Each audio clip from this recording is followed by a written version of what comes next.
Vamos lá, galerinha, chegamos à nossa última aula, que vai falar um pouquinho sobre a questão da mobilidade urbana. É a questão do transporte e do trânsito. O que é mobilidade urbana? É a forma como a gente se desloca pela cidade no nosso dia a dia. Então, para sair de casa e ir à escola, ir ao shopping, ir ao médico, ir ao clube, enfim, a gente se desloca. É isso que é a mobilidade urbana. E a gente tem um problema sério, de mobilidade nas grandes cidades do Brasil. Nós temos um trânsito absurdo, as pessoas acabam priorizando o transporte individual, ou seja, carro. Geralmente vai uma pessoa por carro e isso vai criando um trânsito absurdo na nossa cidade.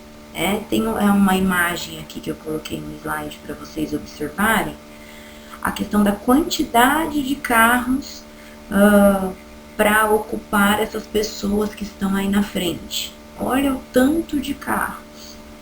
Quando a gente observa o ônibus, o transporte coletivo, então um ônibus bastaria. E no caso aqui no meio, as bicicletas. Então o que acontece? Existem vantagens e desvantagens, galera? Porque, por exemplo, a gente sabe que o carro, ele polui muito, mas o ônibus também, porque é o mesmo tipo de combustível. No entanto, como o ônibus carrega mais gente do que o carro, ele diminui dois problemas. Ele diminui um pouco a poluição e ele diminui o congestionamento de carros. Isso é bastante importante.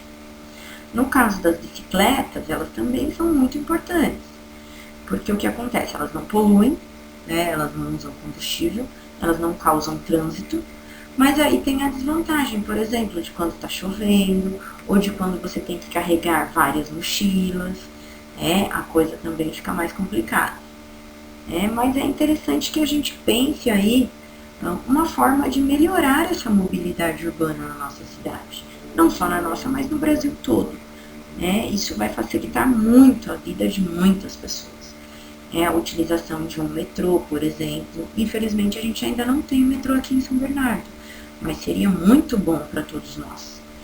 Diminuiria o trânsito e a poluição também. E ainda facilitaria a nossa ida a São Paulo, visto que tem muita gente que trabalha em São Paulo. Então a questão da mobilidade urbana é uma coisa muito importante para os nossos governantes aí pensarem, trazerem soluções para melhorar a nossa vida. Galerinha, uma outra coisa muito importante na nossa cidade, não só na nossa, mas como em todas as cidades, é a questão do saneamento básico. Isso engloba tanto a questão do esgoto quanto a questão do lixo. Então, primeiramente, a questão do esgoto. Isso é um indicador que classifica o país como desenvolvido ou não. Então, nós aqui no Brasil precisamos melhorar nessa questão. Quando o esgoto não é tratado, todo tipo de poluição, todo tipo de sujeira, de resíduo que sai da nossa casa, ou de empresas, ou de comércios, caem direto nos nossos recursos hídricos, ou seja, nos nossos rios. E se isso não tem um tratamento, vai para o mar dessa forma. Então é uma coisa muito triste, porque aí acarretam vários problemas, doenças, a morte aí de vários animais, enfim, isso é um problema muito sério. O ideal é que toda a cidade tenha um sistema organizado de esgoto para tratar o seu esgoto. É isso que a gente espera como um mínimo de condições básicas para a gente viver.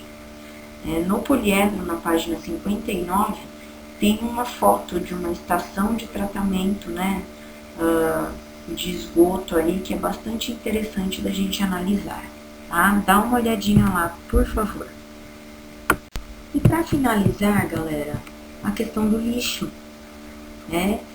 Esse é um dos desafios para a maior parte dos prefeitos, dos governadores, ou seja, a questão do lixo ela é muito importante. Como a gente vive numa sociedade de consumo, ou seja, a gente consome exageradamente até aquilo que a gente não necessita, né? O que acontece? A quantidade de lixo aumenta cada vez mais. Então, o que a gente pode fazer para isso? Primeiro, consumir somente aquilo que é necessário para a nossa vida, né? E não exagerar para a gente não prejudicar a natureza, né? O ideal é que a gente crie também soluções, porque a gente sabe que existem lixões, né?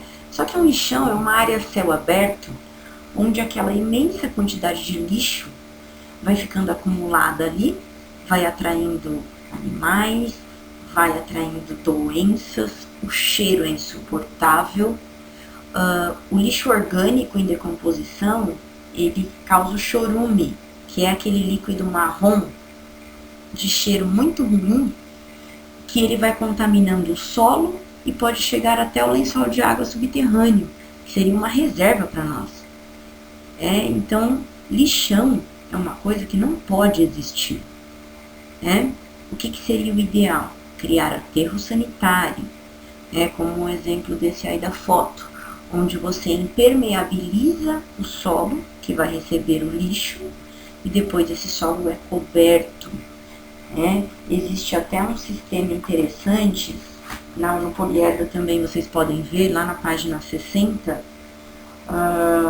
onde você, até o gás que é produzido aí, ele é drenado, ele é uma forma de capturar esse gás mesmo, para ele não ser liberado para a atmosfera. Então, o ideal é que sejam feitos os aterros sanitários. Mas e o lixo, a questão do lixo reciclável? A gente precisa separar. O lixo orgânico, ok, a gente leva para o aterro, mas e o lixo que não é orgânico? Então, o tal do lixo seco. Então, vidros, plásticos, papéis, enfim, metais, O que fazer com esse lixo? Esse lixo a gente precisa separar, a gente precisa fazer uma reciclagem desse material para ele ser reutilizado. Hoje em dia a nossa cidade conta com alguns caminhões de lixo recicláveis, Então, qual é o nosso papel? É separar esse lixo, fazer com que esse lixo realmente chegue num local de reciclagem. A gente não pode misturar esse lixo. A gente reutilizando, a gente vai estar ajudando a natureza. Então, é muito importante que a gente, no nosso dia a dia, na nossa casa, a gente faça essa separação, galera. Pensa nisso, conversa com a sua família a respeito. A gente vai estar ajudando a nossa cidade e ajudando a natureza. Ou seja, consequentemente, a gente vai ter uma vida melhor, criando aí essas novas medidas no nosso dia a dia, tá? Galerinha, espero que vocês tenham gostado, que vocês tenham aprendido e entendido bem essas nossas aulas. Qualquer dúvida, estou à disposição de vocês, tá bom? Um grande beijo para todos. E galerinha, aqui eu peço que vocês realizem alguns exercícios, tá? Os exercícios da página 59, que são o 4 e o 5, e das páginas 61 a 64, que são todos os exercícios chamados de atividades. Tá? Gostaria muito que vocês realizassem todos, porque realizando os exercícios vocês conseguem verificar se entenderam bem o conteúdo, tá bom? Então, por favor, realizem os exercícios. Eu vou colocar no HD virtual a correção desses exercícios também, tá bom? Uma outra coisa. Nós, professores, vamos criar um e-mail para vocês tirarem dúvidas conosco, tá? Eu vou colocar esse e-mail no P+, avisando vocês, tá bom? Grande beijo a todos, boa semana!